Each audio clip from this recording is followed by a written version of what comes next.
ఘనమైన తండ్రి దేవునికి నా హృదయపూర్వక నిండు స్తోత్రాలు చెల్లిస్తూ చేరువచ్చిన ప్రియులందరికీ ప్రభు యేసుక్రీస్తు నామమున మనందరికీ కూడా శుభాభివందనాలు తెలియజేస్తూ ప్రార్థన చేసుకుని వాక్య పరీక్షలకు వెళ్దాం. ప్రార్థన. సకల ఆశీర్వాదాలకు కారణభూతుడైన మా ప్రియ పరలోకపు తండ్రి, మీ ఘనమైన అతి శ్రేష్టమైన నామములకు స్తోత్రాలు స్తుతులు చెల్లిస్తున్నాం దేవా. ఈ రాత్రి కాలమందు మరొక పర్యాయముగా ఈ బైబిల్ తరగతిలో తండ్రి మిమ్మల్ని మహిమపరచుటకు మాకిచ్చిన యోగ్యతను బట్టి స్తోత్రాలు. చేరువచ్చిన వారిని దీవించండి. ఈరోజు మా బ్రతుకులకు ఏ మాటలైతే మీరు సిద్ధపరిచారో మాటలు నేర్చుకునే మా మనస్సును మాకు దయచేయండి. కలుగుతున్న ప్రతి కీడు శోధల నుండి తప్పించి కాపాడమని యేసుక్రీస్తు వారి అతి శ్రేష్టమైన నామమున ప్రార్థించి వేడుకునిచున్నాం మా ప్రియ పరలోకపు తండ్రి. ప్రభు నామన్న మరొకసారి అందరికీ ప్రత్యేకంగా తెలియజేస్తూ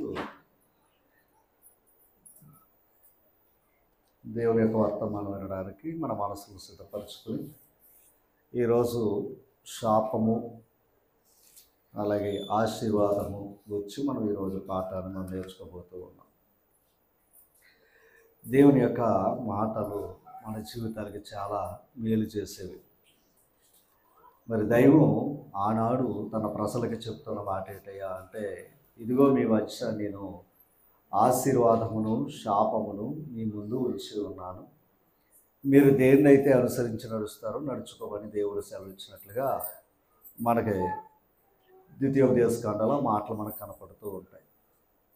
అయితే ఈరోజు కూడా మరి మనం ఆశీర్వాదాన్ని కోరుతున్నామా లేదా మరి శాపాన్ని కోరుతున్నావా అన్న ప్రశ్నలకు మనమే సమాధానం చెప్పుకోవాలి.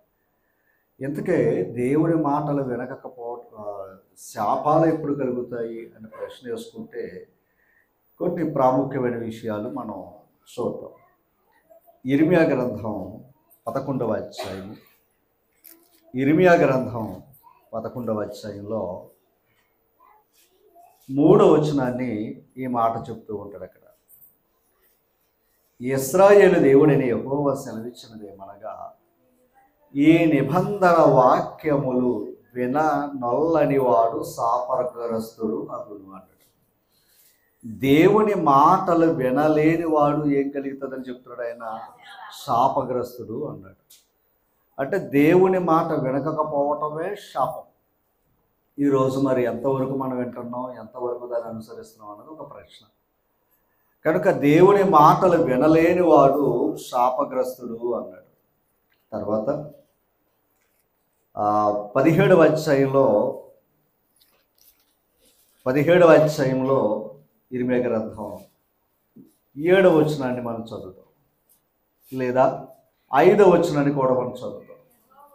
యెహోవా ఎలాగు సెలవించుచున్నాడు, నరులను ఆశ్రయించి శరీరులను తనకు ఆధారముగా చేసుకునుచు తన హృదయమును యెహోవా మీద నుండి తొలగించుకుని వాడు శాపగ్రస్తుడు. ఇక్కడ మరొక శాపగ్రస్త విషయాన్ని తెలియపరుస్తున్నాడు.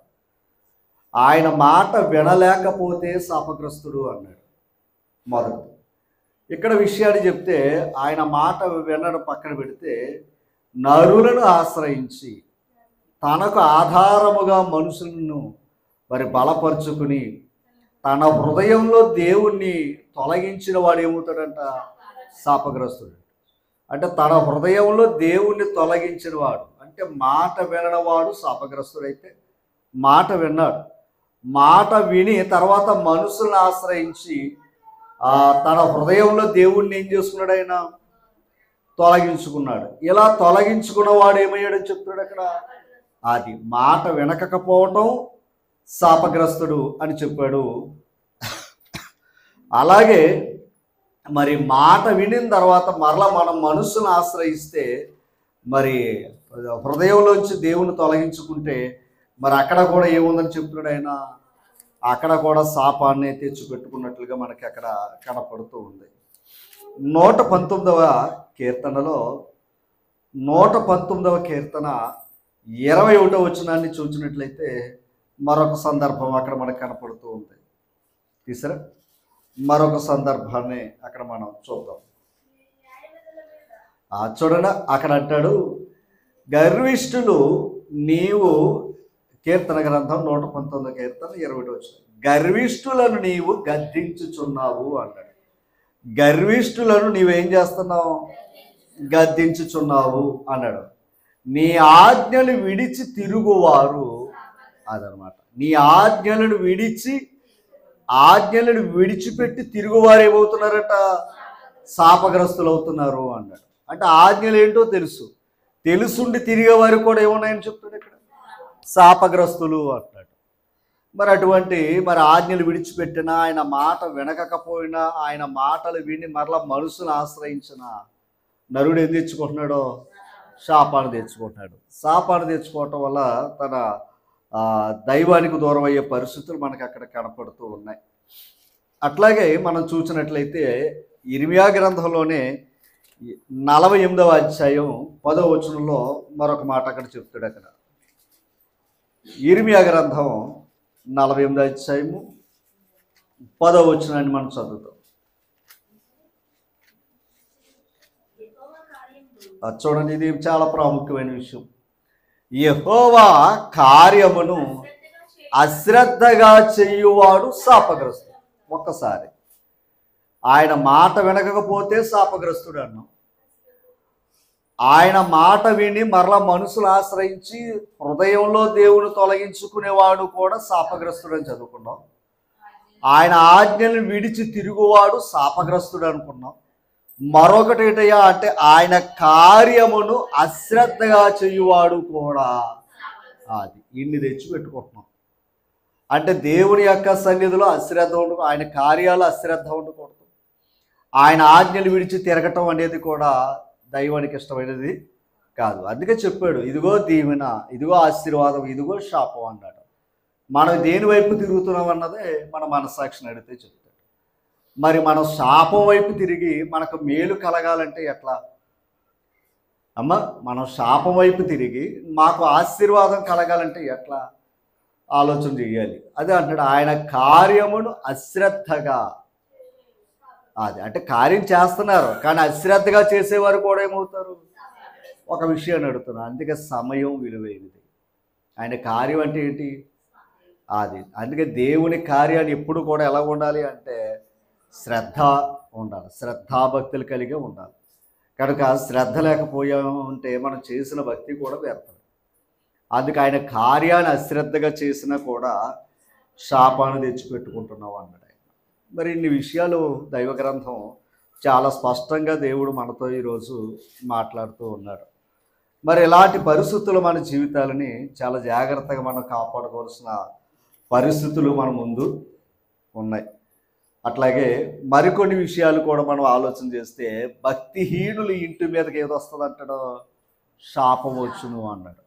నీతిమంతుల నివాస స్థలాన్ని ఏమో ఆశీర్వదిస్తానంటాడు. ఒకసారి సామెతల గ్రంథం 3వ అధ్యాయం 33వ వచనం రాసుకో. సామెతల గ్రంథం 3వ అధ్యాయం 33వ వచనం, భక్తిహీనుల ఇంటి మీదకి యెహోవా శాపము వచ్చును. భక్తిహీనులు అంటే ఎవరు? ఇందాక చెప్పుకున్న వాళ్ళందరూ భక్తిహీనులోకి వస్తారు. ఆయన ఆజ్ఞను విడిచి తిరుగువాడు, ఆయన మాట విననొల్లని వాడు, ఆయనను హృదయంలోంచి తొలగించుకునేవాడు, ఆయన కార్యము అశ్రద్ధగా చేయువారు అందరూ ఎందులోకి వస్తారు? ఇప్పుడు భక్తిహీనులోకి వస్తారు. భక్తిపరులు మాత్రం కాదు. ఇప్పుడు ఆ భక్తిహీనుల ఇంటి మీదకి ఏమొస్తుంది? శాపం వస్తుందట. ఒక్కొక్కటి అంటే నేను శాపాన్ని తెచ్చుకున్నాను అనుకోండి, నా శాపం నా ఇంటి మీద కూడా వస్తుంది. అదేంటంటే వస్తుందా అని మీరు ప్రశ్నించు. వచ్చిన సందర్భం కూడా దైవ గ్రంథంలో మనకు ఒక వ్యక్తిని జ్ఞాపకం చేస్తూ ఉన్నాడు ఆయన. యెహోషువ గ్రంథం 7వ అధ్యాయం, యెహోషువ గ్రంథం 7వ అధ్యాయం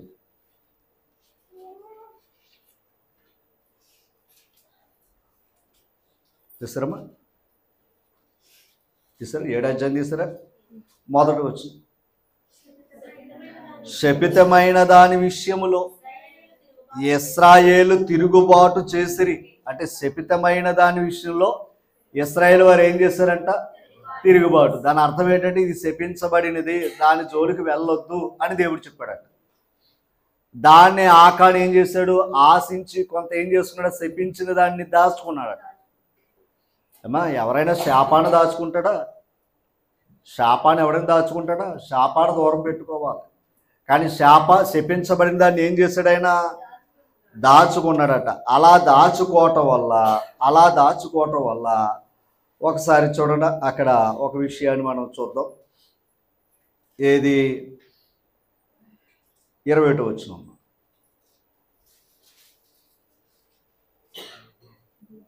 ఆ 7వ అధ్యాయము 21వ వచనం. దోపుడు సొమ్ములో ఒక మంచి సేనారు పై వస్త్రము 200 తులములు వెండిని 50 తిలముల ఎత్తుగల ఒక బంగారు కమ్మిని నేను చూచి వాటిని ఆశించి తీసుకుంటాను. ఎవరో? ఆకాను. దేవుడేమన్నాడు? శపితమైన దాన్ని తీసుకోకూడదు అన్నాడు. ఈ శపితమైన దాంట్లో ఇతను ఏం చేసుకున్నాడో?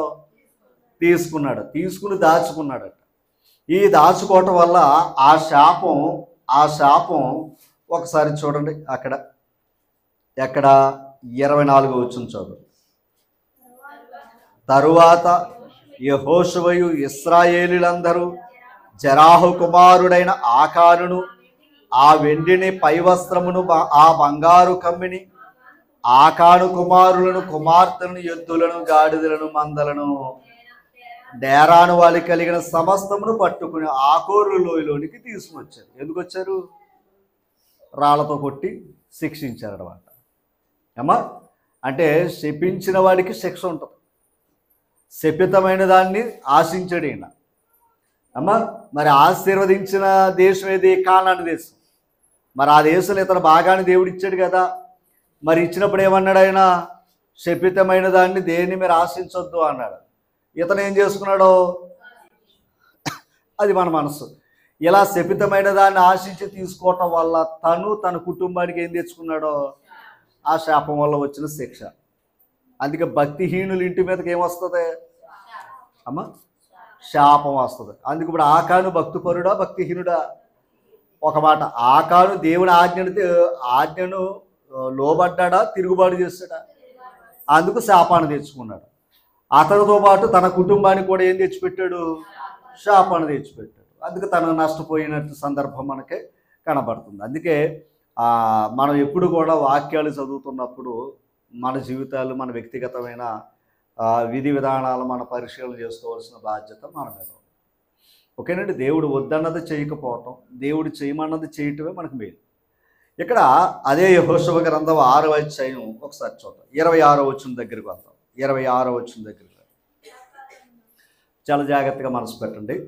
ఆ కాలమున యెహోషువ జనుల చేత శపథము చేయించి వారికి ఎలాగో ఆజ్ఞాపించాడంట. యెహోషువ గారు చూడండి, ఎవడు యెరికో పట్టణము కట్టించ పూనుకునునో వాడు యెహోవా దృష్టికి శాపగ్రస్తుడగును అన్నాడు. ఒకసారి అంటే యెరికో పట్టణం ఏం చేశారు?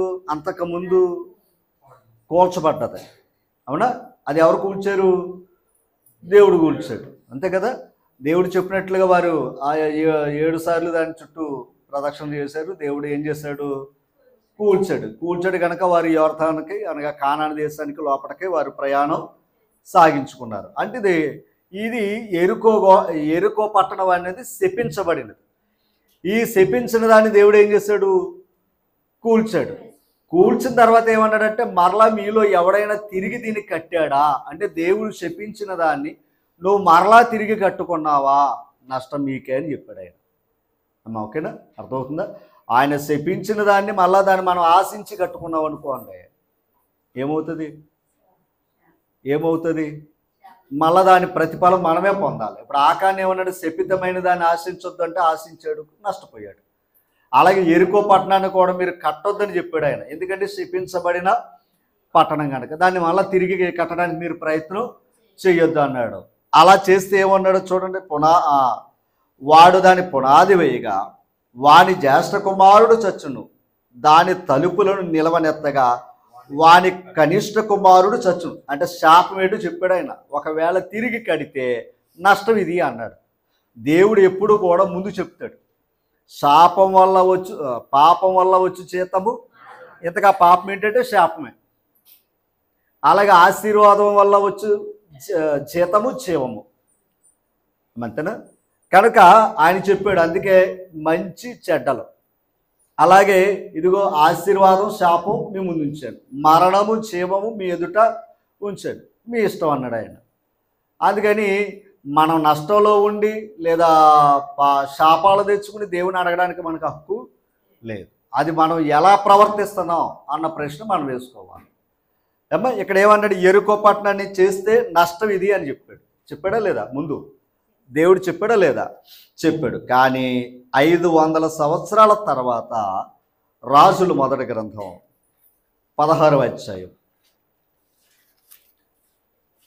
16వ అధ్యాయం, రాజుల మొదటి గ్రంథం 16వ అధ్యాయం తీసారా? 34వ వచనం. ఇంచుమించు 500 సంవత్సరాల తర్వాత ఒక అతను ఏం చేశాడయ్యా అంటే, చూడండి అక్కడ, అతని దినములలో బేతేలీయుడైన హియేలు యెరికో పట్టణమును కట్టించాడు. దేవుడు ఏమన్నాడు? కట్టొద్దు అన్నాడు. ఈయనేం చేశాడు? కట్టాడు. ఇంకొక మాట మనకి ఎప్పుడు రావాలి. ఏది? యెహోవా ఇల్లు కట్టించని ఎడల ఆయన మాట. ఆయన కట్టొద్దన్నాడు. కట్టొద్దంటే దానికి ఒక కారణం ఉంది. అలాగే రేకాబీల్ని వారు ఒక విధంగా చెప్పాలంటే వారి యొక్క మతం అనొచ్చు, వారి యొక్క వర్గం అనొచ్చు. వారి పితరులు చెప్పాడంట, అసలు మీరు ఎప్పుడు కూడా గృహాలు కట్టుకోకూడదు, డేరాలోనే కాపురం ఉండాలి అని చెప్పాడట. ఒక పితరుడు చెప్పాడట వాళ్ళకి. ఆ మాట నేటికి కూడా అంటే వారి యొక్క వంశం ఎప్పటికీ కూడా, అంటే దైవ లేఖనాలు చెప్పినట్లుగా ఒక స్థిరమైన గృహాన్ని కట్టుకోలేదంట. వాళ్ళు కేవలం గుడారాల్లో నివసించారట. వాళ్ళు దేవుడు కేవలం ఒక నరుడు చెప్పిన మాటనే వారి పితరులు పాటిస్తున్నారు కదా, నా మాట మీరు పాటిస్తలేదురా అని ఇశ్రాయేలు వారికి ఆయన ఒక మాదిరిగా చూపించి చెప్పాడట. ఆకాశం ఆలకించి భూమి అని మనుషులు వింటలేదని దేవుడు ఎవరికి చెప్పుకుంటున్నాడో, అలాగే ఇశ్రాయేలు వారు వినలేనప్పుడు దేవుడు ఒక మనుషుడు మాట విని ఎప్పటికీ కూడా వారు గుడారాల్లో నివసిస్తున్నారు. నేనైతే మిమ్మల్ని ఏమన్నాను? ఇల్లు కట్టుకోండి, అందులో నివసించండి, తోటలు వేసుకోండి, అందులో ఆ ఫలాలు తినండి, పెళ్లి చేసుకోండి, పిల్లల్ని కనండి. ఇవన్నీ కూడా దేవుడు చెప్పాడు. ఇవన్నీ ఆశీర్వాదాలు. ఇవన్నీ ఇచ్చిన తర్వాత మనుషులు ఏ వైపు తిరుగుతున్నారో అదనమాట. దేవుని వైపు విడిచిపెట్టి లోక వైపు తిరగటం వల్ల ఇవన్నీ మళ్ళీ ఏం చేసుకున్నారు? వీళ్ళు శాపాలు తెచ్చిపెట్టుకుంటూ ఉన్నారు. ఇక్కడ ఏమన్నాడు? కట్టొద్దని అన్నాడు ఆయన. తర్వాత ఏమయ్యారు? వాళ్ళు తిరిగి కట్టాడట. తర్వాత చూడండి అక్కడ, యెరికో పట్టణము కట్టించును, అతడు దాని పునాది వేయగా అభిరాము అను అతని జ్యేష్ఠ పుత్రుడు, మరి అక్కడే చెప్పాడు కదా పెద్ద కుమారుడు చనిపోతాడని. అమ్మా కట్టాడు, ఏమయ్యాడు? చనిపోయాడు. జ్యేష్ఠ పుత్రుడు చనిపోయాడు. దాని గౌనములు ఎత్తగా సెగూబు అను తన కనిష్ట పుత్రుడు చనిపోయాడు. అంటే దేవుడు అక్కడ అన్నట్టుగా 500 సంవత్సరాలైనా మాట తప్పలా. అమ్మా 500 సంవత్సరాలైనా దేవుని మాట నిరర్థకము. అది దేవుని మాట అంత గొప్పదే. తర్వాత చదువు, ఇది నును కుమారుడైన యెహోషువ ద్వారా యెహోవా సెలవిచ్చిన మాట చొప్పున. అది ఇందాక మనం చదువుకున్నాం కదా ఆ అధ్యాయంలో, ఎక్కడ? యెహోషువ గ్రంథాలు. అది ఈ కాలంలో కూడా ఏమై ఉంది? జరిగింది. ఆయన చెప్పిన మాట ఏమైంది? జరిగింది. అలాగే దేవుడు చెప్పిన మాట ఏంటయ్యా? ఇదిగో ఆశీర్వాదం, ఇదిగో శాపం, మీరు చేసిన క్రియలు బట్టి ఆయన జీతం ఇస్తాడు. అంతేనా? కనుక మరొకసారి మనం జ్ఞాపకం చేసుకోండి, ఇంతగా శాపాన్ని ఎలా తెచ్చుకుంటున్నాం మనం? మరలా చెప్పిన ఆయన మాట వినకపోవటం శాపం. రెండవది, ఆయన మాటలు విని మరలా మనుషుల మాటలు అనుసరించి హృదయంలోంచి యెహోవాను తొలగించుకునేవాడికి కూడా ఏముంది? శాపం. ఆయన ఆజ్ఞలను విడిచి తిరుగువాడు కూడా ఏమవుతున్నాడో, ఆయన కార్యమును అశ్రద్ధగా చేయవాడు కూడా ఏమై ఉన్నాడో, ఆయన కట్టొద్దన్నదాన్ని తిరిగి కట్టేవాడు కూడా ఏమైంది? ఆయన ఆశించొద్దన్న దాన్ని ఆశించేవాడికి కూడా ఏమైంది అది మంతేనా. అంటే ఇవన్నీ కూడా మనం ఏం చేసుకుంటున్నాం, పెంచి పోషించుకుంటున్నాం. మరి శాపాల్లో ఉన్నప్పుడు ఆశీర్వాదాలు ఎలా వస్తాయి? అందుకే భక్తిహీనుల ఇంటి మీదకే శాపాలు వస్తాయి. కానీ అక్కడే సామెతల గ్రంథం 3:33 ఒకసారి అక్కడ వచ్చిన చదువు చూసారా, 33 3:33. ఆ భక్తిహీనుల ఇంటి మీదకి యెహోవా శాపం వచ్చినట్టు. ఒకసారి అంటే ఇప్పుడు భక్తిహీనుల ఇంటి మీదకి ఏమొచ్చింది, అది ఆకాని ఇంటి మీదకి ఏమొచ్చింది అది. అలాగే తర్వాత కాలంలో 500 సంవత్సరాల తర్వాత అహియేలు ఏం చేశాడు, యెరికో పట్టణాన్ని ఏం చేశాడు, మరి ఆయన ఇంటి మీదకి ఏమొచ్చింది, అది వద్దన్న చేస్తే వచ్చేది శాపమే. లోకంతో స్నేహము, మరి అక్కడికి వెళ్ళి తెచ్చుకుంటే మరి శాపాలు రాకపోతే ఆశీర్వాదాలు వస్తాయా అండి? దేవుడు వద్దన్నది చేయకుండా ఉంటే అది అప్పుడు ఆశీర్వాదం, ఆయన వద్దన్నది చేస్తే మనకు కలిగేది ఏంటంటే నష్టం. తల్లి ఓకే. సామెతల గ్రంథం 28:27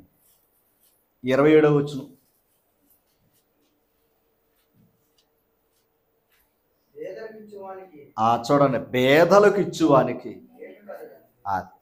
మరలా చదవాలి.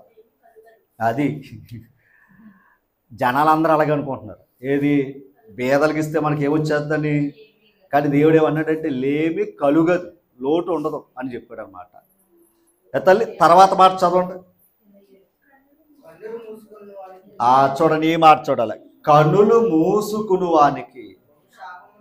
అది కన్నులు మూసుకునేవాడికి ఏముందంట, బహు శాపాలు వస్తాయి. అంటే కన్నులు మూసుకోవడం అంటే ఏంటి, ఆ పేదవాడు వచ్చినప్పుడు మనం విడిచిపెట్టి లేదా నిర్లక్ష్యం చేసామనుకోండి, దాని అర్థమైతే కనపడకుండా ఏం చేసుకుంటాం, కళ్ళు మూసుకుంటాం. అలాంటప్పుడు అక్కడ ఇంకో పదం అన్నాడు, ఏమని, శాపం వస్తుందంట. అంటే మనం ఇవ్వటంలో కూడా ఓకేనా, మనం అంటే అర్హుడైన వాడికి ఇవ్వకపోయినా కూడా, కానీ అనవసరమైన దానికి ఏం చేస్తాం, మరి అది శాపానికి ఏం చేస్తాం. అందుకే అంటాడు, ఆకలి కాని దానికి మీరు రోకలు ఎందుకు ఇచ్చారంటాడు యెషయా గ్రంథంలో. ఆహారము కాని దానికి మీరు రోకలు ఎందుకు ఇచ్చారు, మీరు డబ్బులు ఎందుకు ఇచ్చారు, అది నీ ఆకలి తీర్చేది కాదు. కానీ ఆకలి కాని దానికి ఎందుకు డబ్బులు ఇచ్చారు అంటే మన కష్టార్జితం కూడా దేనికి ఇవ్వాలో దానికి ఇవ్వాలి. దేవునికి నచ్చని దానికి ఇచ్చామనుకోండి, దానివల్ల కూడా కష్టార్జితం ఏమవుతుంది, శాపం అవుతుంది. అర్థమైందండి, శాపం అవుతుంది. సరే, ఇన్ని విషయాలు మనం నేర్చుకుంటూ ఉన్నాం. ద్వితీయోపదేశకాండంలో దేవుని యొక్క ప్రేమ ఎంత గొప్పది అంటే, ద్వితీయోపదేశకాండంలో మరొక మాట చూద్దాం. 23వ అధ్యాయంలో, ఇది మర్చిపోవద్దు, 5వ వచనాన్ని చదువుతాం. 5వ వచనం దేవుని యొక్క మనసు అక్కడ మనకు కనబడుతుంది. అయితే నీ దేవుడైన యెహోవా నీ దేవుడైన యెహోవా బిలాము మాట విననొల్లకుండెను. ఎవరో దేవుడు, ఎవరి మాట వినలేదు, బిలాము. ఓకేనా, బిలాము మాట ఎందుకు వినలేదు, తర్వాత నీ దేవుడైన యెహోవా నిన్ను ప్రేమించును గనుక నీ దేవుడైన యెహోవా నీ నిమిత్తము. అంటే బిలాము ఏం చేయాలనుకున్నాడు, శపించాలని చూశాడు. అందుకు దేవుడు ఆయన మాట ఏం చేయలేదు, వినలేదు. అంటే నేను శపించాలని చూశాడు ఆయన. ఎవరో బిలాము. అంటే నేను శపించేవాడి మాట దేవుడు వినేవాడు, అది దాని అర్థం అమ్మా. తర్వాత చూడండి, నీ నిమిత్తము ఆ శాపమును, అది ఆ శాపాన్ని ఏం చేశాడంట, అది ఆ శాపాన్ని ఆశీర్వాదంగా చేశాడంట. ఎవరో దేవుడు అంట శాపాన్ని ఆశీర్వాదంగా చేశాడట. అంతేనమ్మా, శాపాన్ని ఆశీర్వాదంగా చేశాడట. మంచిది. ఒకసారి యోహాను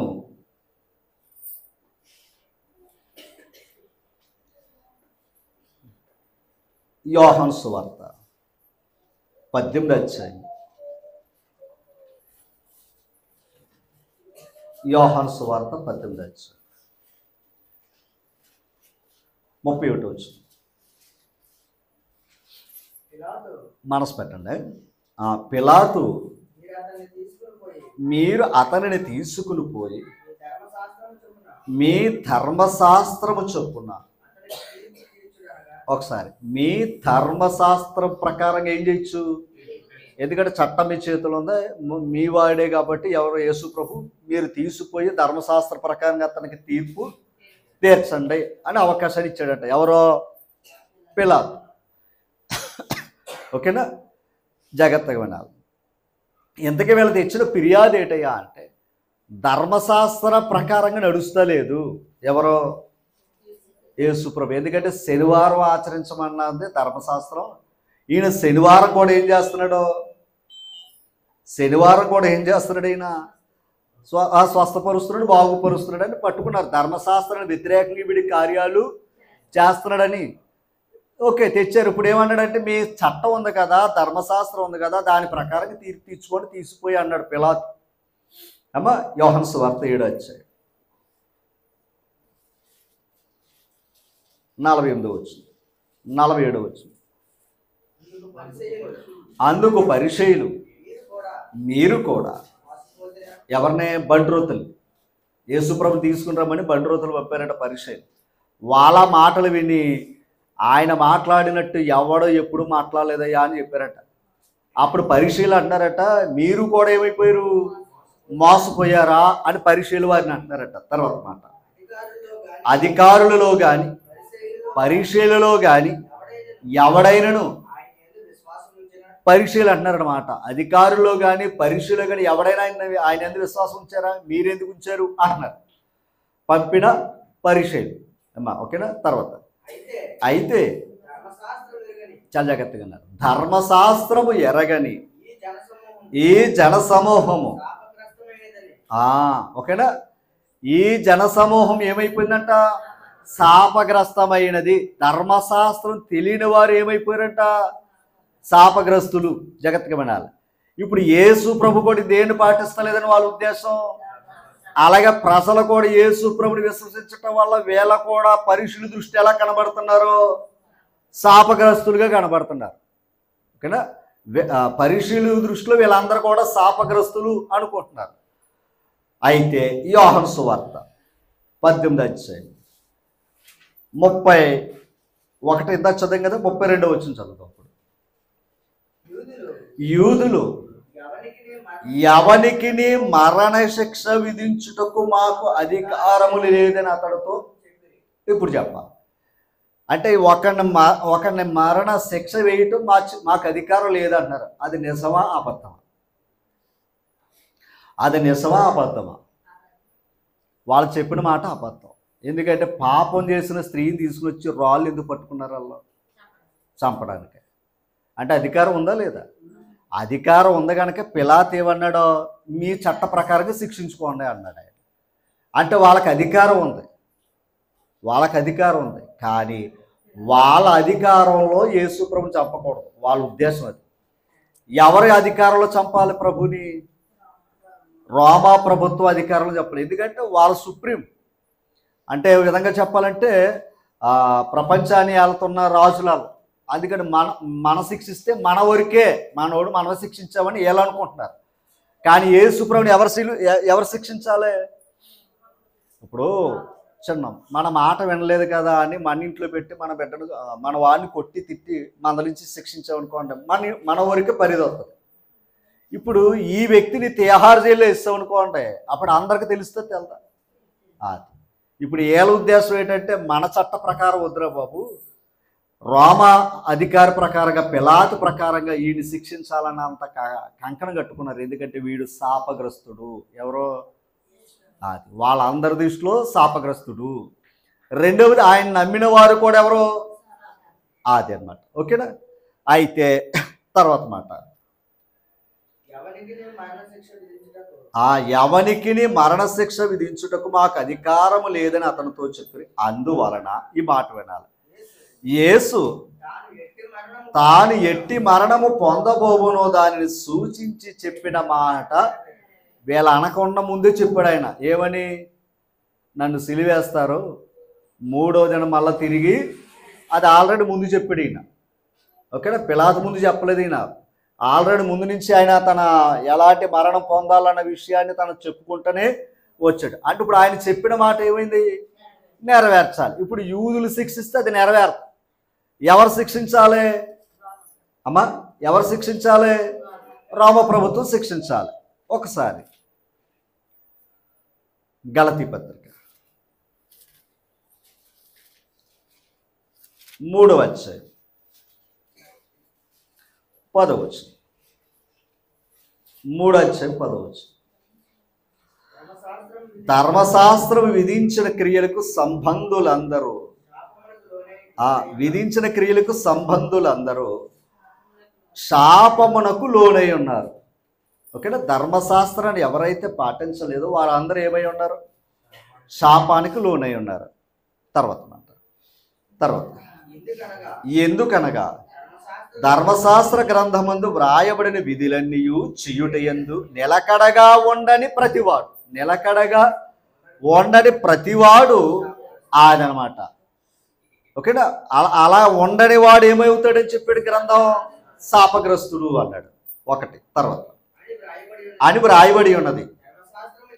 ఈ మాట చూడాలి. ధర్మశాస్త్రము చేత ఎవడును దేవుని ఎదుట నీతిమంతుడని తీర్చబడన సంగతి స్పష్టమే. అంటే ఏమన్నాడు తెలుసా? ధర్మశాస్త్ర ప్రకారంగా ఎవడు కూడా దేవుని ఎదుట నీతిమంతుడయ్యే అవకాశం లేదు అన్నాడు. అంతేనా? మరి నీతిమంతుల ఇంటిని ఆశీర్వదిస్తానన్నాడు ఆయన. భక్తిహీనుల ఇంటి మీదకి ఏమొస్తుంది అన్నాడు ఆయన? శాపం వస్తుంది అన్నాడు కదా. ఇప్పుడు ధర్మశాస్త్రాన్ని అనుసరించని వారి మీద కూడా ఏమొస్తుందని చెప్పాడు ఆయన. రైట్, జాగ్రత్తగా ఉన్నాడు. ధర్మశాస్త్రం ఇచ్చిన దాన్ని ఎవడో అనుసరించలేదని దేవుడు చెప్పాడు దాన్ని. మరి ఎందుకు ఇచ్చాడు ఆయన? ధర్మశాస్త్రం వాళ్ళందరినీ కూడా బంధించింది. వాళ్ళందరినీ కూడా ఏం చేసిందయ్యా అంటే బంధించింది ఆ చట్టం. ఎందుకంటే ఆ బంధించిన దాన్ని విడిపించేవాడు ఒక ఆయన వస్తున్నాడు. ఒక్క మాటలో ఇప్పటికి కూడా లోకంలో ధర్మశాస్త్రం తప్పుగా అనుకోవద్దు. శనివారం ఆరాధన చేయకపోతే తప్పు అనుకుని బోధించేవారు సమాజంలో కొంతమంది ఉన్నారు. శనివారం అనేది మోషే ధర్మశాస్త్రాన్ని బట్టి ఇవ్వబడింది తప్ప క్రీస్తుని బట్టి ఇవ్వబడింది కాదు. ఎప్పటికేమన్నారు? ధర్మశాస్త్రం అన్నారు. ధర్మశాస్త్రము కంటే గొప్పది క్రొత్త నిబంధన. ధర్మశాస్త్రము కంటే గొప్పది క్రొత్త నిబంధన. ధర్మశాస్త్రం క్రీస్తుని వద్దకు నడిపించింది, పరలోకం ఇవ్వలేదు. అందుకు ధర్మశాస్త్రం అందరిని ఏం చేసిందయ్యా అంటే బంధించింది. ఒక మాటలో చెప్పాలంటే అందులో ఎవడో చేయలేదు. అందులో ఎవడో కూడా పరిపూర్ణంగా చేయలేదు. ఎందుకంటే మొత్తం అన్ని చెయ్యాలి. ఒక్కటి చేసి లేదా 9 చేసి ఒకటి మానేస్తే కరెక్ట్ కదంట. మొత్తం 10 చెయ్యాలి. అలాగే చెయ్యలేకపోయారట ప్రజలు. జాగ్రత్తగా ఉన్నారు. మరి యేసు ప్రభు వచ్చింది ధర్మశాస్త్రం నెరవేర్చకుండా క్రొత్త నిబంధన ఇవ్వడానికి వచ్చాడు ఆయన.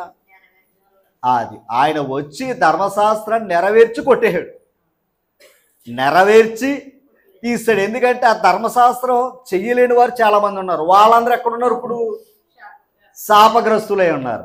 మనసు పెట్టాలి. తర్వాత వాళ్ళు ఏమనుకున్నారంటే ధర్మశాస్త్రం ఎరగని వారందరూ కూడా ఏమై ఉన్నారంటున్నారు? శాపగ్రస్తులను వాళ్ళు అనుకోండి. ఎంతగా ధర్మశాస్త్రం చెయ్యని వాడు ఏమై ఉన్నాడో, ఎంతగా ధర్మశాస్త్రం ఎందుకు ఇచ్చాడయ్యా అంటే క్రీస్తుని వద్దకు వెళ్ళండి రా బాబు అని ఇచ్చాడు ధర్మశాస్త్రం. అక్కడికి వెళ్తలేదు వెళ్ళం. ఒక మాట, అబ్రహాము కాలంలో 8వ వచనం ఒక్కసారి పైకి వెళ్ళండి. ఒకసారి ఆ దేవుడు విశ్వాస మూలముగా అన్యజనులను, మనమెవరు మరి? అన్యజనులు. మరి ఇప్పుడు మనం నీతిమంతులు అవ్వాలంటే ధర్మశాస్త్రం లేదే. ధర్మశాస్త్రం మన చట్టం కాదే. మన చట్టం ఏది? క్రొత్త నిబంధన, క్రీస్తు ఇచ్చిన క్రొత్త నిబంధన. అంతేనా? ఇప్పుడు ఆ క్రొత్త నిబంధన విశ్వసించటమే, క్రీస్తుని విశ్వసించటం వల్ల మనం ఏమవుతున్నామంట? నీతిమంతులు అవుతున్నాం. కొంచెం 7వ వచనం 6వ వచనం అబ్రహాము దేవుని నమ్మెను, అది అతనికి నీతిగా. ఎంతగా అబ్రహాము ధర్మశాస్త్రంలో ఉన్నాడా? నీతిలో ఉన్నాడా? నీతిలో అబ్రహాము దేవుని నమ్మెను, అది అతన్ని ఎలాగించింది? అది అనమాట. అలాగే అన్యజనులైన మనం కూడా ఎవరిని విశ్వసించాం? క్రీస్తుని నమ్మాం. క్రీస్తు నమ్మటం వల్ల మనం ఏమయ్యో? నీతివంతులయ్యాం. ఒకప్పుడు దేవునికి దూరమైన మనం కూడా ఎందులో ఉన్నట్టు? ఆయన మాటలు వినలేకపోయినా, ఇందా చెప్పుకున్నాం కదండి, అది ఆయన మాటలు వినలేకపోయినా, హృదయాల్లో దేవుని విడిచిపెట్టినా, అంతేనే కదంటారా, మనం కూడా ఎవరు? శాపగ్రస్తులే. మనం కూడా శాపగ్రస్తులే. అయితే అన్యజనులైన శాపాలతో ఉన్న వారిని, ఇశ్రాయేలు వారిని కూడా శాపంతో ఉన్న వారిని క్రీస్తు ప్రభు ఎందుకు వచ్చాడు చూడండి ఒక్కసారి 11వ వచనం, 12వ వచనం. ధర్మశాస్త్రము విశ్వాస సంబంధమైనది పక్క. ధర్మశాస్త్రం ఏ సంబంధించింది కాదన్నాడు ఆయన. దాని అర్థం ఏంటి? ధర్మశాస్త్రం విశ్వాసం అనే మాట, దాని అర్థం ఏంటంటే ధర్మశాస్త్ర క్రియల రూపక సంబంధించింది, విశ్వాసానికి సంబంధించింది కాదు. అందుకే ఈ కార్యాలు చెయ్యాలి, ఈ అర్పణలు ఇవ్వాలి, ఇవన్నీ క్రియలన మాట. ఇవన్నీ చేస్తే విశ్వాసం రాదు, కేవలం క్రియల వల్ల. ఓకేనా? తర్వాత చదవండి. దాని విధులను ఆచరించువాడు ఆదనమాట. అంటే ఆయన చెప్పినట్టు చేస్తున్నాడు. అందుకే యేసు ప్రభు దగ్గరికి ఒక యవనస్తుడు వచ్చాడు. నిత్య జీవానికి నేను వారసుని అవ్వాలంటే ఏం చెయ్యాలయ్యా అంటే, ధర్మశాస్త్ర ప్రకారంగా ఇవన్నీ చేస్తున్నావా అంటే ఏమన్నాడు ఆయన? చేస్తున్నాను అన్నాడు. మరి అయితే నీకు ఒకటి కొదువుగా ఉందన్నాడా? ఏంటా కొదువు? నీ ఆస్తిని బేదలకు ఇచ్చారా అన్నాడు. కానీ ఈయన మనసంతా దేని మీద ఉంది? మరి అన్నీ చేశాడు, ఇందాక చదువుకున్నాం. బేదలకి ఇచ్చినప్పుడు కన్నులు మూసుని కూడా ఏమై ఉన్నాడో? శాపంలోనూ ఉన్నాడు. ఇంతకేటయ్యా అంటే అవన్నీ చేసిన క్రీస్తు చెప్పింది చేస్తేనే పరలోకి వెళ్తాడు. అన్నీ చేశానండి, ఏది నరహత్య చేయలేదు, వ్యభిచారం లేదు, తల్లిదండ్రులు సన్మానిస్తున్నాను, చిన్నప్పటి నుంచి చేస్తున్నానని చట్టం అంతా చెప్పాడంట. కానీ ప్రభు చెప్పింది చెయ్యాలి.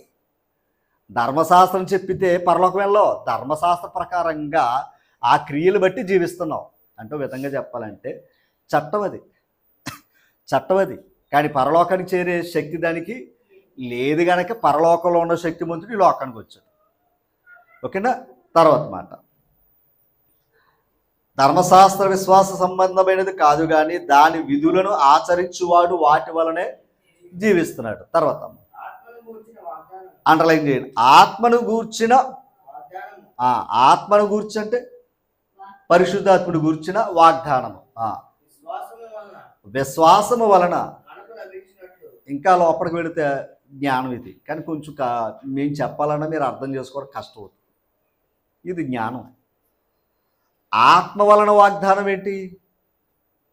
ధర్మశాస్త్రం ఎవరికి వాగ్దానం? అది ఇశ్రాయేలు వారికి. కానీ ఆనాడు ధర్మశాస్త్రంలో ఉన్న వారందరి మీదకి పరిశుద్ధాత్ముడు రాలా. యాజకుల మీద, ప్రవక్తల మీదకే దేవుడు ఎవరినైతే అభిషేకించమన్నాడో వారి మీదకి మాత్రమే పరిశుద్ధాత్ముడు వచ్చాడు, అందరి మీదకే రాలా. మరి వారి మీదకే రానప్పుడు అన్యజనుల మీదకి ఆ పరిశుద్ధాత్ముడు ఎలాగొస్తాడో? వస్తాడన్నది వాగ్దానం ఉంది. అందుకు ఇశ్రాయేలు వారు, అన్యులు ఒక్క ఆత్మతో క్రీస్తులోని చేర్చబడ్డాం. అందుకే ఆత్మను బట్టి మనం ఏమయ్యాం? దేవుని కుమారులయ్యాం. అర్థమైంది మీకు? పరిశుద్ధాత్ముని ద్వారా మనం ఏమయ్యాం? దేవునికి. ఎంతగా మనం పొందుకున్న పరిశుద్ధాత్మ దేవుని యొక్క వాగ్దానం. అది ఇప్పుడు అది అన్యుడి మీద వస్తుంది, ఇశ్రాయేలు వాడి మీద వస్తుంది. ఏది? ఆత్మ లేనివాడు నావాడు. మరి అది ఒకప్పుడు ఇశ్రాయేలులో లేనివాడు, సున్నత లేని ఫిలిష్తీయుడు ఎంత అన్నాడు దావీదు. కానీ ఈరోజు క్రీస్తులో బాప్తిస్మం పొందిన వారికి, క్రీస్తు ద్వారా అనుగ్రహించిన పరిశుద్ధాత్మను పొందుకున్నవాడు, క్రీస్తు ద్వారా నా ఆత్మను పొందుకున్నాడు, నా ఆత్మను పొందుకున్నవాడు నావాడు, నా ఆత్మ లేనివాడు నావాడు. అది ఓకేనా? రైట్. అంటే ఈరోజు చాలామంది ఏమనుకున్నారంటే ఆత్మ అంటే ఆదివారం వాయిద్యాల్లోంచి వచ్చే ఆత్మ అని కొందరు ఉద్దేశం, లేదా పెద్ద పెద్ద కేకలు వేసి అడావుడి చేస్తే వచ్చే ఆ ఆత్మ అనుకున్నారు. కానీ అలా వచ్చే ఆత్మ కానే కాదు, అది భ్రమపరుచు ఆత్మ. మళ్ళా భ్రమపరుచు ఆత్మ. ఓకేనా? ఓకే. తర్వాత మాట చదవండి. అక్కడ ఆత్మను గూర్చిన వాగ్దానము విశ్వాసము వలన మనకు లభించినట్లు. మళ్ళీ ఎక్కడ తీసుకుని వెళ్ళాడు? ఆయన దగ్గరికి ఎందుకు వెళ్ళాడు? ధర్మశాస్త్రం లేదు కదా ఆయన దగ్గర. ధర్మశాస్త్రం లేకపోయినా ఏముంది? వాగ్దానం ఉంది, వాక్యం ఉంది. అంతేనమ్మా? ఉందా లేదా ఆయన దగ్గర వాగ్దానం? అది చూడండి, అబ్రహాము పొందిన ఆశీర్వచనం. ఒకసారి, క్రీస్తు యేసు ద్వారా అన్యజనులకు కలుగుటకే క్రీస్తు, అండర్లైన్ చేయండి, క్రీస్తు మన కోసము శాపమై మనలను ధర్మశాస్త్రం యొక్క శాపము నుండి, అది ఓకేనా, మనం శాపంలో ఉన్నాం. ఇశ్రాయేలు వారు అంటున్నారు, మనలను శాపంలోంచి విడిపించటానికే అన్యజనులు కూడా క్రీస్తులోనికి చేర్చబడడానికి. అంటే వారికి మనకు మధ్య ఏముంది? ధర్మశాస్త్రం ఉంది. ఇశ్రాయేలు వారికి అన్యులకి మధ్య ఏముంది? అడ్డు. ఆ ధర్మశాస్త్రం తీసేయడానికి ఆయన వచ్చాడు. ఆయన అందుకని వారి శాపాలు మన శాపాలు తీసేయడానికి ఆయన వచ్చాడు. ఎవరో అదిగా అన్నాడు, క్రీస్తు మన కోసము శాపమై. అంటే మనం చేసిన శాపాలన్నీ ఎవరి మీద పడ్డాయి? ఓకేనా, మనం చేసిన శాపాలన్నీ మీ మీద పడ్డాయి. ఒక విషయం చెప్తాను, నీ ధర్మశాస్త్రము నా ఆంతర్యంలో ఉందంటాడు ప్రభు. ఎవరో? యేసుక్రీస్తు వారు. ఇప్పుడు ఆయన అది నెరవేర్చడానికి వచ్చాడు కదా. దీని ఎబ్రి పత్రికలో అంటాడు, నాకొక శరీరమును అమర్చితివి కదా అంటాడు. అంటే ఇప్పుడు మన శాపాలు పాపాలన్నీ దేని మీద మోసాడు ఆయన?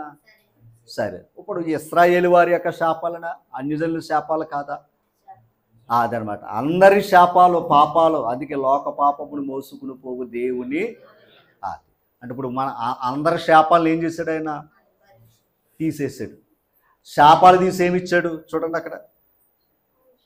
అక్కడ చదువు, ఆశీర్వాదం ఇవ్వడానికి వచ్చాడు ఆయన. అమ్మా, శాపం పోతే ఏమొస్తుంది? అంతే. కానీ ఆశీర్వాదాన్ని కూడా ఏం చేసుకోవచ్చు?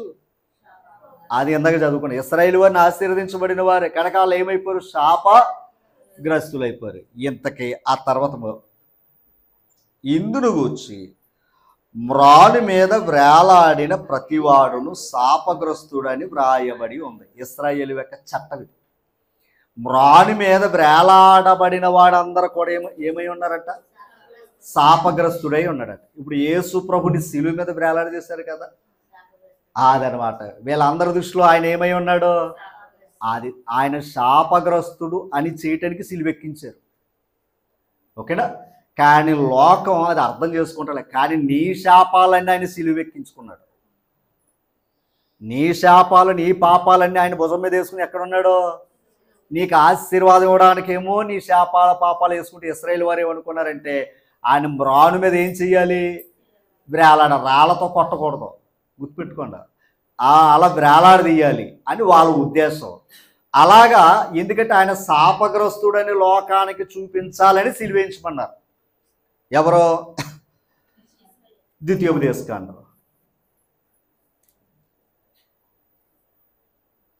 21వ అధ్యాయం 22వ వచనం.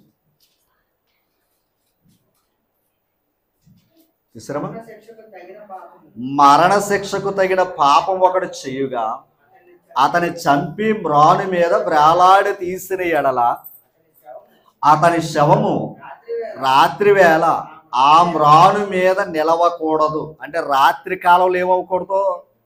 ఉండకూడదు. దేని మీద? మ్రాను మీద వ్రేలాడకూడదు. ఒకసారి చాలా జాగ్రత్తగా వినాలి. ఇక్కడ కొంచెం ఒక ప్రాముఖ్యమైన విషయం ఉంది.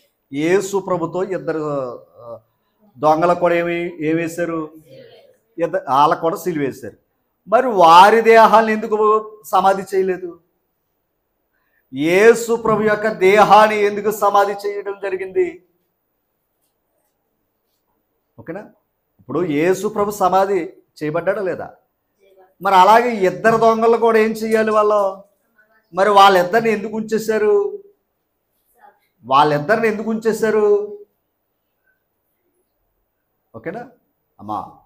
దాని అర్థం ఏంటంటే, ఇప్పుడు చదవండి, వివరించుకుందాం. మరణ శిక్షకు తగిన పాపం ఒకడు చెయ్యుగా అతని చంపి మ్రాను మీద వ్రేలాడదీసిన ఎడల అతని శవము రాత్రి వేళ మ్రాను మీద నిలవకూడదు. చంపేశారు, మ్రాను మీద వేలాడదీశారు. కానీ సాయంకాలానికి ఆ శవం దాని మీద వేలాడకూడదు. తర్వాత మాట, వేలాడదీయబడిన వాడు దేవునికి శాపగ్రస్తుడు గనుక నీ దేవుడైన యెహోవా స్వాస్థ్యము నీకు ఇచ్చుచున్న దేశమున నీవు అపవిత్రపరచకుండునట్టు అగత్యముగా ఆ దినమున వారిని పాతిపెట్టి. ఎందుకంటే నీకు ఇచ్చిన దేశం కదా, దేవుడు ఇచ్చిన దేశం కదా. అతను అలాగ ఉండటం వల్ల నీ దేశానికి ఏం కలుగుతుంది? అపవిత్రం కలుగుతుంది. అందుకే ఆ అపవిత్రం కలగకుండా ఆ చనిపోయిన వాడిని సాయంకాలానికల్లా ఏం చెయ్యాలి అమ్మ? సాయంకాలానికల్లా ఏం చెయ్యాలి? పాతి పెట్టాలి. ఇప్పుడు యేసు ప్రభుని కూడా ఒకసారి 18 వచ్చాడు. ఆ 19 వచ్చాడు.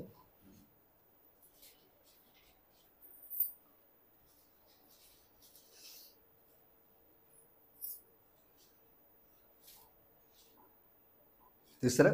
19 అధ్యాయం తీసారా? 31 వచ్చింది చాలు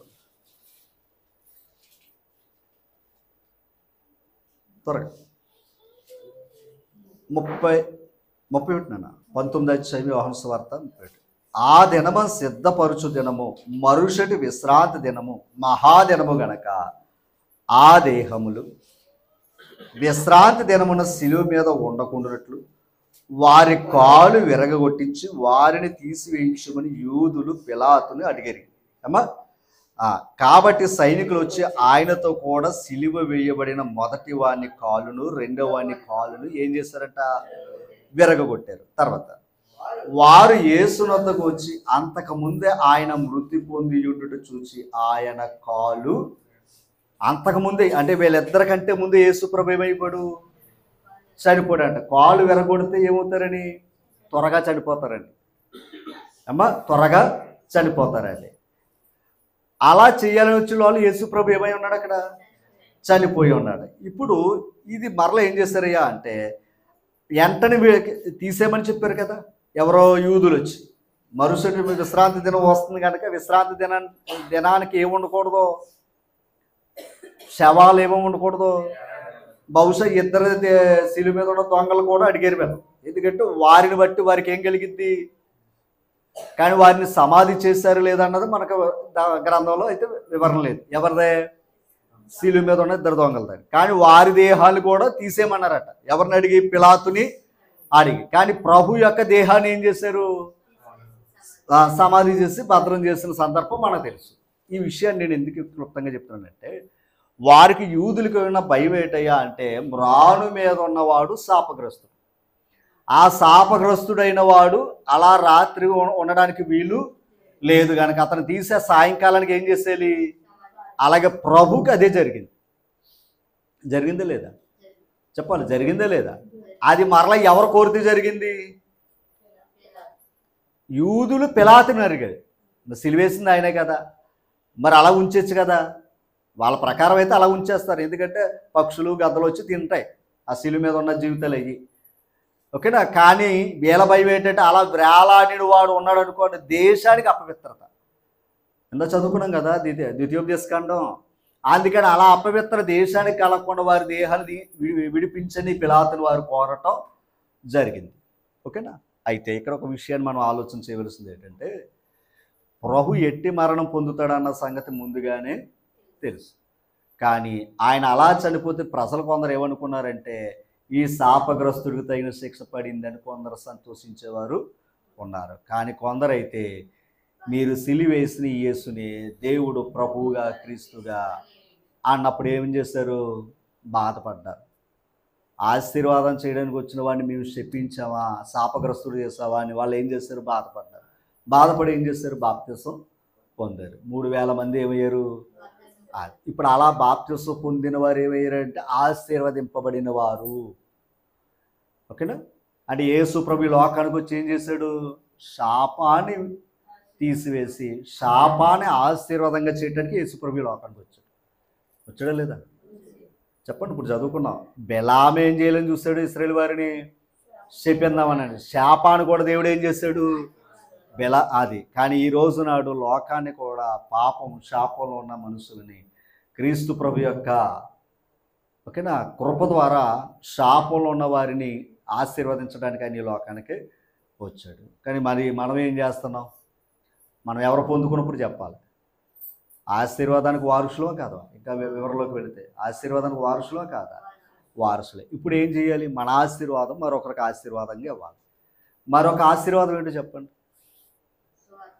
ఇందాక చదువుకున్నామే, ఆ శాపాలు ఎలాగొస్తాయని చదువుకున్నాం కదా, ఒకసారి చెప్పండి, చెప్తాను మరలా. సరే, ఆయన మాట వినకపోవటమే శాపం, ఆయన ఆజ్ఞలను గైకొనకపోవటమే శాపం, ఆయన కార్యం అశ్రద్ధగా చేయువాడే, అంతేనా? ఇంకా చెప్పాలంటే ఎవరైనా ఇబ్బందులో ఉన్నవాడికి సహాయం చేయకపోవటం కూడా శాపం. ఇంకేమైనా ఉంటారా? ఆ మనుషులు నమ్మి హృదయంలో దేవుడు విడిచిపెట్టేసేవాడు కూడా ఏమైపోయాడు? ఓకే, అది మనం ఇందా చదువుకున్నాం. ఇప్పుడు మనం ఆశీర్వదించబడిన వారమా కామా? రైట్. ఇప్పుడు ఆశీర్వాదం పొందినప్పుడు మనకు ఆశీర్వాదం, పౌలు గారు మంచి మాట అన్నాడు. ఏమని? నేను క్రీస్తు యొక్క ఆశీర్వాదంతో వస్తును అన్నాడు. అన్నాడా లేదా? అసలు ఆశీర్వాదం ఎక్కడ ఉంది ఇప్పుడు చెప్పండి? సువార్తలో ఉంది. సువార్త ఆశీర్వాదము అనే మాట వాడతాడు రోమపత్రిక 15వ అధ్యాయంలో. చెప్పానా లేదంటారా? సువార్త ఏంటో చెప్పండి డైరెక్ట్గా చెప్పండి. సువార్తే ఆశీర్వాదం, అంతేనమ్మా? ఇప్పుడు చాలా జాగ్రత్తగా వినాలి. మనము తప్పు అనుకోకండి. మనం ఒకవేళ దేవుని మాటలు వినలేదనుకోండి, ఓకే, దేవుని కంటే మనుషుని పెట్టి ఆ దేవుని స్థానాన్ని విడిచిపెట్టామనుకోండి, శాపాన్ని తెచ్చుకున్నాం. ఆయన ఆజ్ఞలు పాటించకపోయినా అసలు నాకు భయమేసింది ఏంటయ్యా అంటే, ఆయన కార్యం చేస్తున్నాం కానీ అశ్రద్ధగా చేస్తే అది నా భయం. ఇప్పుడు దీన్ని మనం సంఘానికి, క్రీస్తుకి, ఆనాడు ధర్మశాస్త్రాన్ని పక్కన పెట్టుదాం, ఈరోజు సువార్తకు పక్కన పెట్టుకుందాం. ఇప్పుడు సువార్తలో ఏముంది? ఆశీర్వాదం ఉంది. ఇప్పుడు సువార్త ఆశీర్వాదం అయినప్పుడు సువార్త వెళ్ళి కొలిది ఏమవుతుంది? ప్రజలకే ఆశీర్వాదం అయింది. కానీ ఈరోజు బాబు పిలుస్తుంది. ఒకసారి రోమపత్రిక 9వ అధ్యాయము 3వ వచనాన్ని చదువుతాం, లేదా మొదటి నుంచి చదువుతాం. ఇది ఒక్క మాట చెప్పేసి ముగించేసుకుంటాం. 9వ అధ్యాయం 1వ వచనం చదవండి. నాకు బహుదుఃఖమును నా హృదయములో మానని వేదనయు కలవు. పౌలు గారికి అంట బాధపడుతున్నాడట, వేదన పడుతున్నాడట. క్రీస్తునందు నిజమే చెప్పుచున్నాను, అబద్ధమాడుట లేదని మళ్ళీ క్రీస్తునే సాక్ష్యంగా పెట్టుకుని మాట్లాడుతున్నాడు. తీసారా? రోమపత్రిక 9వ అధ్యాయం 1వ వచనం. ఓకేనా? తీసారా? ఇక్కడ మనసు పెట్టాడు. తర్వాత 3వ వచనం, పరిశుద్ధాత్మ యందు నా మనస్సాక్షికి నాతో కూడా సాక్ష్యం ఇచ్చుచుండు. మరలా పరిశుద్ధాత్మని కూడా తన మనస్సాక్షిని కూడా పెట్టుకుని చెప్తున్నాడట. ఏంటి? ఆయన దుఃఖం, ఆయన హృదయంలో ఉన్న వేదన. ఓకేనా? ఏంటది విషయాన్ని చూస్తే తర్వాత చదువుదామండి. సాధ్యమైన ఎడల దేహ సంబంధులైన నా సహోదరుల కొరకు నేను క్రీస్తు నుండి వేరై శాపగ్రస్తుడనై ఉండగోరుదును. ఏంటో చెప్పాలి, దానికి చెప్పాలి. ఆ మాట ఏమర్థమైంది? భక్తిలో 2 రకాలు. ఒకటి దేవుడు చెప్పినట్లు, 2 దేవుడు చెప్పనట్టుగా. అంతే కదా? ఇందాక చదువుకున్న అదే శాపము, ఆశీర్వాదం. ఇప్పుడు అపోస్తుడైన పౌలు ఆశీర్వాదాన్ని పొందుకున్న వ్యక్తే కదా, ఆశీర్వాద సువార్తను ప్రకటించడానికే కదా ప్రయత్నం చేస్తున్నాడు. ఎవరో కానీ అతని తాపత్రయం ఏంటో తెలుసా? అది ఇంతకైనా బాధ, వేదన ఏటయ్యా అంటే, అది నేను తెలుసుకున్న ఈ ఆశీర్వాదం, నేను పొందుకున్న ఈ ఆశీర్వాదం నా రక్త సంబంధులు కూడా తెలుసుకోవాలని అవసరమైతే క్రీస్తు నుండి వేరే అండర్లైన్ చేయండి. క్రీస్తు నుండి వేరే. తర్వాత ఏమన్నాడు? క్రీస్తు నుండి వేరైతే ఏముంది? శాపగ్రస్తుడు అవుతాడు. పాయింట్ అర్థం చేసుకోవాలి. ఎంతక క్రీస్తుకు వేరే శాపగ్రస్తుడినై అవ్వాలని కోరుకుంటున్నాడు అంటే, నేను శపించబడిన నా వాళ్ళు రక్షించబడాలనుకుంటున్నాడు. అంతేనా మాట? నేను శపించబడిన నా వాళ్ళు ఏమవ్వాలనుకుంటున్నాడు? ఎందుకంటే ఇతనికి ఇచ్చిన డ్యూటీ ఏంటయ్యా అంటే, అన్యజనులకు అపోస్తుడైన, ఇశ్రాయేలు వారికి కాదు, 12 గోత్రాలకు సంబంధించిన వ్యక్తి కాదు ఈయన. వారికి సువార్త అపోస్తులు ఇచ్చాడు ఆయన. ఈయనకి అన్యజనులకు అపోస్తుడు ఎవరో? పౌలు గారు. కానీ వాళ్ళకి సువార్త చేస్తా ఇతని మనసంతా ఎక్కడుంది? తన సహోదరుడు, తన రక్త సంబంధులు. ఏది? క్రీస్తులోనికి రావాలి. క్రీస్తులోకి వస్తే వాళ్ళకి శాపం నుండి ఏమవుతున్నారు? ఆ విడుదల పొంది ఆశీర్వాదం పొందుతున్నారు. ఇప్పుడు ఈయన ఏమన్నాడంటే వాళ్ళ కోసం అవసరమైతే క్రీస్తులో నుండి వేరైపోయి అవసరమైతే ఆ క్రీస్తు ద్వారా కలిగే శాపాన్ని ఆయన పొందుకున్న వాళ్ళకి ఆశీర్వాదం ఇవ్వాలనుకున్నాడు. అది అసలైన త్యాగపూరితమైన భక్తి. నువ్వు నష్టపోయిన నలుగురు బాగు చెయ్యాలి. ఏమంతేనా? క్రీస్తు చేసింది అదే. మన శాపాలన్నీ ఆయన వేసుకున్నాడు. అదే కదా ఇప్పుడు చదువుకున్నా. మన శాపాలన్నీ ఆయన ఏం చేసుకున్నాడు? వేసుకున్నాడు మనకేమివ్వడానికి. అది ఇప్పుడు పౌలు గారి మనసు ఏంటి? అవసరమైతే శాపాన్ని పొంది క్రీస్తుకు దూరమైన నా రక్త సంబంధులు క్రీస్తుకు దగ్గర చేయాలన్న కోరిక ఉందంట.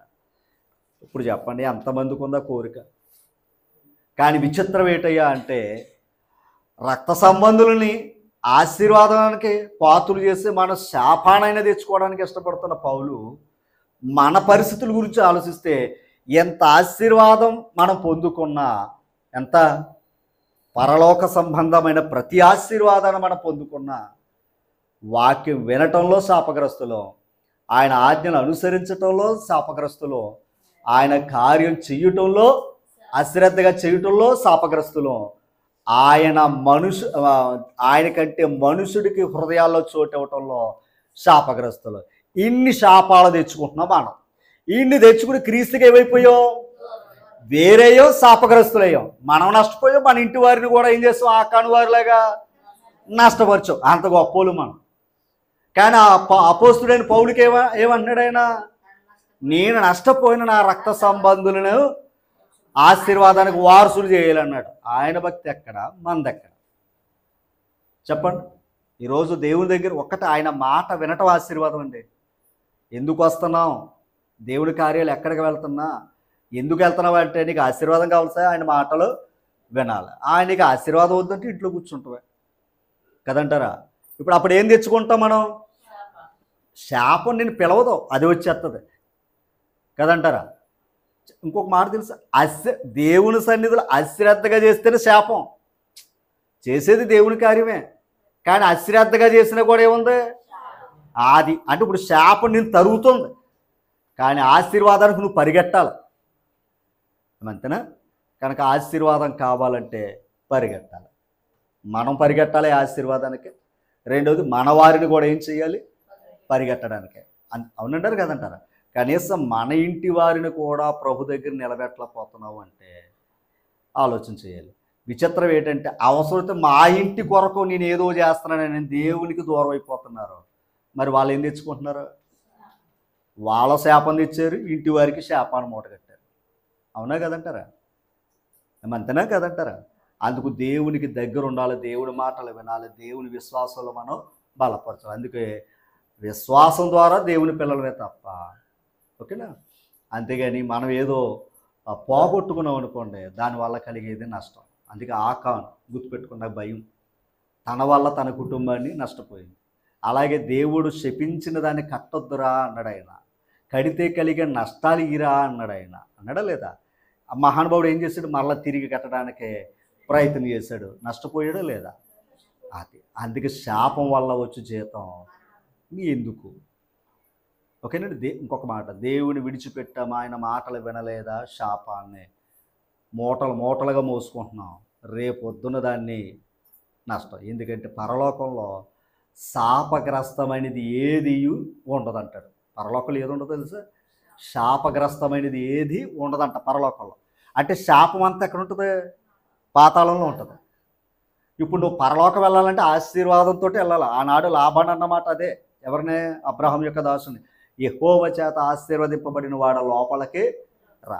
అలాగే క్రీస్తు ద్వారా ఆశీర్వదింపబడిన వాడ లోపలికి రా అని రేపొద్దున దేవుడు అన్నారు.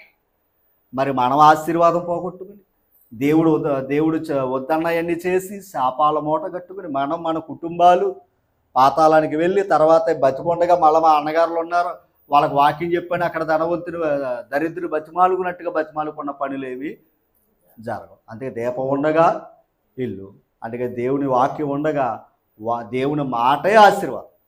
అవునా కదంటారా? దేవుని మాటే ఆశీర్వాదం. కనుక ఆ మాటలు ఎక్కడున్నాయని నువ్వు నేను తెలుసు ముందుకు వెళ్ళాలి తప్ప దేవుని మాటలు దూరం అయ్యే కొద్ది శాపాలు మన వెంట పరిగెడుతూ ఉన్నాయి. కనుక మన రక్త సంబంధులు రేపు జరిగే కార్యక్రమాలకి, మన రక్త సంబంధులకి మనం ఆశీర్వాదం ఇవ్వడానికి మన వంతు మనం ఏం చేస్తున్నాం? అంతే కదండి ప్రశ్న. మన రక్త సంబంధుల్ని, దాని అర్థం ఏంటి? మన ఇంట్లో మన ఇంట్లో కార్యక్రమం, మనం బంధువులను ఎలా పిలుచుకున్నాం, దేవుని ఇంట్లోకి ఆ ఆశీర్వాదం కావాలంటే వారు కూడా ఆ వాక్యంలోనికి రావాలి. ఆ వాక్యమే వారికి ఆశీర్వాదం. అవునంటారు కదంటారు.